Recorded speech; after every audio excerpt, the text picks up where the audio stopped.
Les rennes enrhumées. Au pôle Nord, la nuit s'étirait en un long drap d'encre constellé d'étoiles. L'air y vibrait d'un froid presque cristallin, et pourtant, dans l'atelier du Père Noël, une chaleur bourdonnante animait chaque recoin. Mais ce soir-là, un problème de taille assombrissait les lumières festives. Les rennes étaient enrhumés. Ils éternuaient en chœur, faisant teinter leurs grelots d'une façon si désolée qu'on aurait cru entendre une cloche pleurer. Un petit lutin nommé Baluchon, au bonnet trop grand pour lui, fut chargé d'une mission délicate. Trouver des remplaçants pour tirer le traîneau afin que Noël ne manque pas son heure. Tout frémissant d'inquiétude et d'espoir, il s'élança dans la nuit. Le vent boréal l'accompagnait, soufflant une lumière pâle sur sa route. Non loin d'une banquise façonnée comme un palais de verre, Baluchon rencontra un immense ours blanc. Ses yeux sages brillaient d'un éclat tranquille. « Noble ours, dit Baluchon, accepterais-tu de tirer le traîneau du Père Noël cette nuit ?» L'ours secoua la tête un peu penaud. « Je suis fort, oui, mais je suis lent. Le monde attend les cadeaux avant l'aube et moi...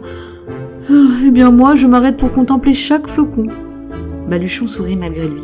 L'ours avait raison, la nuit de Noël passait si vite. Un peu plus loin, derrière un rideau de neige fine, un renard arctique apparut, vif comme une étincelle. « Renard, toi qui cours comme le vent, voudrais-tu aider le Père Noël ?»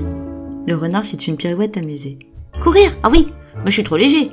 Le traîneau me soulèverait comme une plume et je finirais accroché à la lune. » Baluchon leva les yeux. La lune semblait sourire. Il remercia le renard et poursuivit sa route. Au bord d'un lac gelé, une petite colonie de pingouins se tenait en rang serré. Leur silhouette blanche et noire les faisait ressembler aux touches d'un gigantesque piano. Baluchon s'approcha du plus grand d'entre eux, un vieux pingouin au regard brillant, qui se baladait de sa démarche dandinante. « Brave pingouin, dit-il en s'inclinant. Vous glissez sur la glace avec tant d'adresse. Peut-être pourriez-vous tirer le traîneau du Père Noël cette nuit ?» Le vieux pingouin poussa un petit cri rauque, puis répondit d'un ton solennel. « Glisser, oui, me voler, en tirant un traîneau dans les airs ? Oh non, nos ailes sont trop courtes, et nos ventres, bien ils sont trop ronds. » Baluchon soupira, mais remercia la colonie. Les pingouins le saluèrent d'un petit balancement du corps, comme une révérence. Le lutin hocha la tête un peu découragé. La nuit avançait, et l'espoir semblait se dissiper comme de la buée dans l'air. Alors qu'il traversait une plaine scintillante, Baluchon entendit des rires légers. Une troupe de lièvres des neiges surgit, bondissant comme des éclats d'étoiles. « Pourquoi cette mine triste, petit lutin ?» demandèrent-ils en chœur. Baluchon raconta l'histoire. Le traîneau, les rennes enrhumées, et la grande mission de Noël qui courait droit à la catastrophe.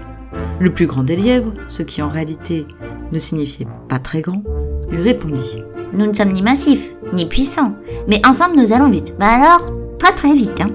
Et la magie fera le reste. » Les lièvres se mirent alors les uns derrière les autres, alignant leurs grandes oreilles et leurs petites silhouettes blanches comme une guirlande vivante. Baluchon sentit soudain un souffle d'espoir renaître en lui. Lorsque le Père Noël vit les lièvres, il fronça d'abord les sourcils. Puis il sourit. La magie de décembre aime les solutions audacieuses. Le traîneau fut attelé, les lièvres prirent position, fiers malgré leurs moustaches tremblantes, et Baluchon donna le signal. Soudain, dans un bond immense, la petite troupe s'envola. La neige tourna sous eux, en spirale lumineuse, comme si le monde entier applaudissait leur courage. Les lièvres étaient rapides, agiles, et le traîneau glissait derrière eux, porté par la joie.